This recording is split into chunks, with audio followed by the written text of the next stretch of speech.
Hey guys, what's up? It's Kinsey and welcome back to my channel. Today's video, we're going to be talking about divorce. Such a fun subject, I know. If you guys are new to my channel and you guys have never seen my face before, I'm Kinsey. I normally make lifestyle videos, but I talk a lot about just like life in general as well. I have been getting an overwhelming amount of messages from you guys recently about like your parents splitting up or just like how to navigate having divorced parents. My parents got divorced. I was in like 5th grade going to 6th grade. I personally wish that I was one of those kids who was either too young to remember it or was like in college or above. Not that divorce is ever great or a fun situation, but that's definitely a time when like I was so aware of what was going on, and it was at the middle of my childhood, and like your family splits up and it's just such a hard thing to go through. And then just like custody and stuff, like horrible. So anyways, I'm gonna share a little bit about my story with it, and then also answer some of your questions. I just want to say your life is not over. I think I say 5th, 6th grade, and I feel like that makes me sound so young, but I just remember like the things that I was thinking. I feel like I was so mature at that age. I feel like I was so much older at that age than I was. Like the things, I don't know, I maybe I had to like grow up and mature really quickly because of that or whatever. But then we're gonna be talking about divorce, having divorced parents, all of that stuff. I'm gonna tell you my experience. I don't want to go into like my parents' business or whatever. At the same time, when you go through a divorce and you have kids, it highly impacts the kids as well, and that's also like their kind of story to share. Okay, I have a little note of like things so I can remember. The divorce, at this point, I'm 23 now. My parents split up about 12 years ago. The divorce was not one of those really amicable, happy ones. Like my family did not do holidays together. They didn't do really anything together. Like it's still honestly like pretty tumultuous to this day. I look at people whose parents like get along and have had such great situations and whatever, and healthy divorces, if that's even possible, which is a weird thing to say, but there is a way that you can do it that is better than a very tumultuous divorce. I love both of my parents. They're incredible. I also think like this is one of those things, it's like how do you navigate through that, and also how do you do that with kids, and it's such a like horrible, heartbreaking experience, and then like learning how to navigate that at the same time, like it's just a lot. It's really difficult. Both of my parents were divorced. My dad's parents split up when he was younger. Actually, his siblings and him were the exact same ages that my siblings and I were when they divorced. And then my mom's parents divorced when she was like in college. So with both of those backgrounds, I feel like I could relate to my dad a little bit more because my dad understood. It's just different. Like divorce is never a good thing and it's never easy. I think it's definitely worse on kids. But regardless, obviously it's going to be horrible on anyone that has to go through it. But there's something to be said about it being like a developmental thing, and that's also your home. Like that's where you're currently living and having to go back and forth and stuff. So when you're younger, it's really hard. I literally thought my life was over. Like, that was my absolute biggest fear. I don't know why. My parents didn't really like grow up fighting a ton. I don't remember that well. Like I remember them being fine together and then them just like splitting up one day. And that was really hard on me. I think but more honestly than anything, if any parents are watching this who are going through divorce, I think more than anything it was less of, I look back and it was less of the actual divorce and more of like the division of my family. And I say that to this day. Like, it's really hard when your parents aren't on the same page. It's really hard when your parents aren't talking at all and just going through all of that. And I think the number one thing that I would say to any parent that is going through a divorce is never ever speak poorly about the other parent in front of your kid. Always be a team and always be unified. Always be a team, always be unified regardless if you're married. I think that would have helped us. That is like so important. Anyways, I feel weird talking about this because it's like not exactly just my story to share, but that was definitely not the easiest divorce. It was very messy. Like I always joke that we should have had a Lifetime movie and at least monetize the thing. Like it was really bad. It lasted for years, and like to be really honest, I feel like there are still things to this day that are completely result or bitterness or resentment or whatever from this split 12 years ago. The divorce went through a long period of time. For custody, I would do 50-50. I would get mad at one parent, I would go stay with the other parent for a year, and then I would go to the other parent and stay with them for a year, and it was just a whole thing of like, that is so not healthy, and I really hate that I did that now looking back on it. Also, it's really important as a kid and just even as an adult looking back on this to realize that like parents are humans, they are not perfect, and this is one of the like worst things to go through anyways. So expecting your parents to react and behave perfectly is not fair. However, as the kid, you kind of desire like protection from your parents, and you desire your parents to protect you and to have a unified family, and you want to feel loved and all of that stuff. So in growing up, you know, and not that this is good, but like 50% of marriages end in divorce now. Like there were so many people around me, I had so many friends as well whose parents were divorced, and so people kind of got it. Unfortunately, it has become like this kind of normalized thing, and it's never what like I would want for anyone. People don't wake up when they're 7 and be like, I'm so excited to get divorced one day. Like it's never like what I would ever wish for anyone, especially a child, to grow up with divorced parents. However, it doesn't have to ruin your life. It doesn't have to ruin your relationships. I remember being so whatever. I was already dealing with anxiety and depression at like such a young age, and I think this really sparked it. It really hurt. It was a court mandate for us to go to therapy, so we were in counseling for years from that. That was my first experience with counseling. We had this horrible therapist, none of us liked her, and I finally did find therapy that I really do like and has really helped me. But it was honestly just like the spark that started a lot of other really bad things just kind of growing up. With that being said, that's kind of my divorced parent situation. Both my parents now are remarried. I have 5 step siblings, and I have really good relationships with everyone. I love my step siblings. I love my step family. I got really lucky in that situation. And while divorce really sucks and really hurts, now I'm able to have like an even bigger family, and like my niece is technically my step family, and things like that of people that I love and like could not survive without came as a result. So I think there's always good that comes from the bad. If I could give any advice, I have a few things that I just wrote down that I want to say. This is really hard. I wish that, you know, I was like, what, 12, 13 when this happened, and like the first thing I want to say is set boundaries. And like, here's the thing, I was 12, 13 when it happened. I wanted to know everything. I wish that I would have been more protected in the situation and not told things, but I unfortunately was very much so put in the middle of it, and I wish that I knew nothing. I wish that I had set boundaries with parents, and that's so much easier for me to say now at 23, even though it's not the easiest thing in the world still. And also at 12, you don't know to set boundaries, you know what I mean? But depending on the age that you're at, especially when you're older, that's another benefit of being older, is that you are more self-aware and you're able to hopefully set boundaries. Another thing, do not let your parents talk bad about each other. If you are a parent, never talk poorly about the other parent in front of them. Be a team, be unified. Like, I think that is so important. It leaves no room for the kids to manipulate, which they will 100%. I feel like the kid also feels safer when their parents are on the same page, even if it's a page that they don't agree with. Do not get involved. Do not get in the middle of it. Even if one of your parents did the other wrong or blah, blah, blah, whatever. Like, a marriage takes 2 people. That's between them. Like, they're not your spouse. They're your parent, right? So, like, you want to keep the healthiest relationship with them as possible. And while that's so hard, and divorce is so heartbreaking, and it's like, trust me, guys, I really get it. I just don't get involved. So like, if I was talking to like my younger self during this divorce, I would, like, I did crazy things. Like, I would just be like, shut up, don't get involved, like, stay out of it.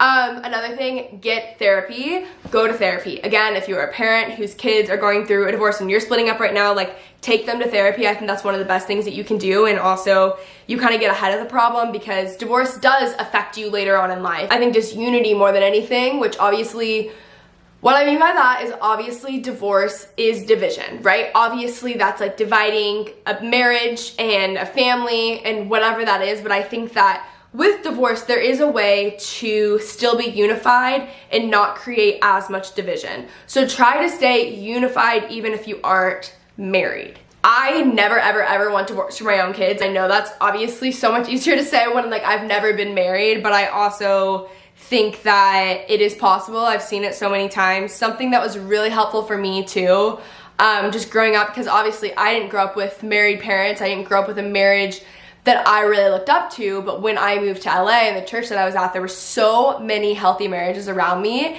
and I was able to just kind of like, 1, be friends with a lot of them, 2, learn from them, and also just kind of get that perspective and see what it means to actually have a marriage like that, and a marriage that I would want. So I think it's really important to be able to see healthy marriages around you and kind of have that modeled for you when you are a kid of divorced parents and you didn't grow up looking at a healthy marriage. And that's even for people who are growing up with parents who just don't have a healthy marriage. I think that was one of the best things that ever happened to me through the college that I ended up at, because they had so many healthy marriages around, and I was able to see that. And that's something that like I think of now that I didn't really think of in the moment, but I've seen and I've heard them talk about having healthy marriages so much. So obviously I'm like no expert at all, but just being around them and learning from them and just seeing them in different situations definitely really helped me.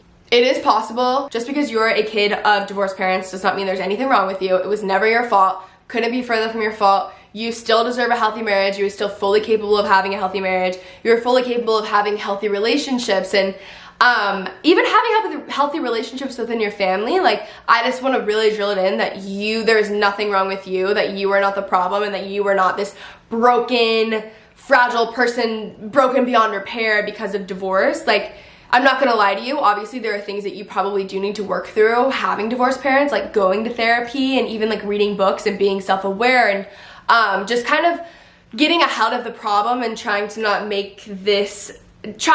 allow this to affect your future relationships, I think is really important. But there's nothing wrong with you at all. I think a lot of the times people go into relationships and they're intimidated too, because they think, oh, the other person, like, they haven't gone through this, so they're like better than me or whatever that is, and like that is not true. I just want to be very clear. We all have our own problems and we've all gone through our own things. This just happens to be something that happened to you, and this is like a specific thing that you want to work through. Does that make sense?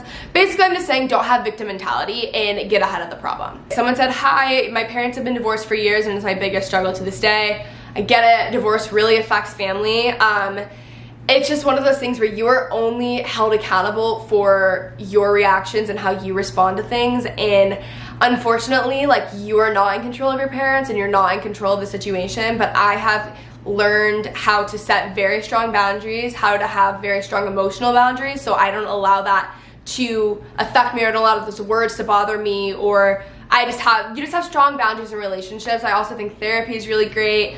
I'm assuming that talking to your parents and having a conversation about this has not really gone anywhere from this message, but there's a lot of people who have gone through this as well. I would definitely recommend therapy. I'm really sorry. How do you handle conflict between your parents if they try to put you in the middle of a situation? This is so common, and divorced parents just be like, hey, I don't want to hear about the other parent, or hey, that's not my job, or hey, I'm not the parent. Like, I think just saying things like that in a respectful way, because you don't want to go about it, even though you might have like a little bit of resentment and anger in you that your parents are trying to do that. I think sometimes they don't realize that they're doing it. Parents aren't perfect, and going at it from a place of bitterness and resentment is really never going to get you anywhere. So times where I've been like respectful and nicer about it, because I haven't always been, have helped me, and I feel like we've had a lot better conversation from that. How it affects sibling relationships, I think again, there can be a lot of division from divorce on top of the divorce, and people take sides and people, you know, whatever. And I think it's really important to, again, be like, hey, we're still a family. And like sometimes I'm assuming you mean like certain kids take certain parent sides and whatever, and I think just staying away from that as much as possible, and also recognizing that your relationships with your sibling have nothing to do with your parents being divorced. That's your own individual relationship, so working on that yourself. It says, yes please, my parents are currently on the brink of divorce and I have no idea how to handle it or how my life will be without them being married even though I'm 21. Having your parents go through a divorce at 21 is still such a horrible thing to go through. I'm really sorry. In a weird way, I always think we think it's going to be worse than it is. I think God has a way of working things out for the good, and again, I think all the advice I've kind of given already of like not getting in the middle of it and learning boundaries and things like that, going to therapy is really great, but also know that like, I don't think that time heals all. I think that, you know, whatever you water grows. So if you are focused on bitterness and resentment, as time goes on, that's just going to keep growing because that's what you're watering, right? So I think just being very self-aware and intentional with how you're going to deal with this, whether it's through therapy or through talking to friends or, you know, whatever, however you're coping with it in a healthy way, I think that's really important to be intentional, especially because you are 21. So being able to set boundaries from the get-go is like so nice. Did you have resentment toward one parent? If so, how did you deal with it? Yes, 100%. And I was younger, so I feel like I was just really angry and really resentful, and I didn't really know how to, you know, manage and control my emotions. But I think it took a lot of therapy, and it also took a lot of like, I'm done fighting this, there's no reason, like this is what's happened, I'm gonna make the best of it. and I'm gonna invest in these relationships with step family, and I'm gonna make the best of it. And that is the best thing I ever did. There was definitely a time where I wouldn't even talk to one parent or whatever, and honestly I feel like that was just wasted time, and I wish I would have just focused on having better relationships. But obviously in the moment you're heartbroken and it's hard to like think logically. So also, don't be hard on yourself if you went through that period of time. Like, we don't know how to deal with these things. Like, everyone's learning how to maintain a good relationship when one parent is being mean to the other one. I feel like everything I'm saying is just a repeat, but I think that's just about setting boundaries. Again, having a very respectful conversation. Someone else said how to talk about it without getting emotional. This is something that does just come with time, I think. I talk about it now as like a joke, and like that's not, you know, it's not how I deal with my problems, I think. But yeah, I think just over time, that is something that time helps with as you're kind of moving past it. Like, you will not cry about it every time you talk about it. How does it affect your relationships now? So weirdly enough, I don't feel like I have trust issues at all. I don't feel like I am even fearful of divorce, because something that is so important to me now, maybe this is how it affects my relationships, is I'm also like very strong in my faith, so that I think this would happen without my parents even being divorced. But I do not want to get divorced, and having someone with the same views on marriage and the same views on divorce and things is really important to me. So I won't even date someone that isn't equally as strong in like my faith and like what I want my marriage to be based on. So maybe that's how it affected it, but I also think that's just part of like being so into my faith, you know? I also think therapy has been really, really helpful. And like, I'm sure I'm saying this now, and a year from now I'll be like, well, that affected you and this affected you. But like, at the time that I'm recording this, even like actively being in therapy, I feel like it's only made me more excited to have a really healthy marriage and show that to my kids. I feel like that's the way it's affected me the most, not necessarily in a way of being afraid of being left. But I do think maybe I do have a little bit of a, you know, maybe it has. This is like therapy right now. I do think I struggle a little bit with thinking that like good things will not last in my life, and maybe that is stemming from my parents being divorced. So I am always, while I'm not like actively fearful like something's gonna end or whatever, I do have a hard time like grasping and believing that I will have something long-term that is good and healthy in my life. But I also think that's just from like a lot of other problems in life, and it's not really the strongest thing that I deal with. This is just like a fleeting thought sometimes. But comment down below if you have divorced parents and like this, you think it's stemmed from that. A lot of these questions are so similar, and it's kind of just the advice I already gave of like not getting in the middle and setting boundaries. And obviously this is so much easier said than done, but I just want you to know, as someone who genuinely thought for years my life was like over because my parents were getting divorced, and granted my parents' divorce was like literally a Lifetime movie, but it does get so much better. There does come a day where you don't even really think about it anymore. I think also, moving on, no one really asked about like meshing with step siblings, so if you guys want stuff on that, we can. But there does come a time where you are just like moved on, and this isn't something that like impacts your everyday, and you're not so angry about it 24/7. There is healing with anything. I think God works all things together for good, so like there will be good things that come out of it. Even though at the time it may feel like the worst thing ever, I think it's really important to feel your emotions, and also I think it's important to like intentionally work through them, whether that's with therapy or journaling or whatever you're doing. I just think don't sit there and let the resentment and bitterness grow. Really try to focus on things that are pushing you in a positive direction at the same time. Does that make sense? I hope you guys enjoyed this video. I hope it helped any of you guys. I'm so sorry if this is something you are currently going through, because it sucks. I'm not gonna sit here and be like, oh, it's fine, it gets better. Like, it does get better, and I have said that, but I also recognize that like where you're probably at right now, like it sucks. It's a very hard thing to go through, but I also think I have learned so much through the whole kind of like a life, the past 12 years of this, and just the therapy and so many other good things that have come from it. But I'm so sorry. I love you guys. I hope this video helped. I feel like it was kind of rambly, and it is the worst thing, and I'm so sorry. But I love you guys. Again, I'm so sorry. It sucks, but it does eventually at some point get better, even if that's the most annoying thing to hear. Trust me, I get it. I feel like I still deal with things to this day that are related to that, but also not every divorce is like that. Some people have you know, healthier situations, and some people have worse situations than me. But I love you guys. Hope you guys enjoy this video. I'm actually gonna end it now, and I'll talk to you guys soon. Bye.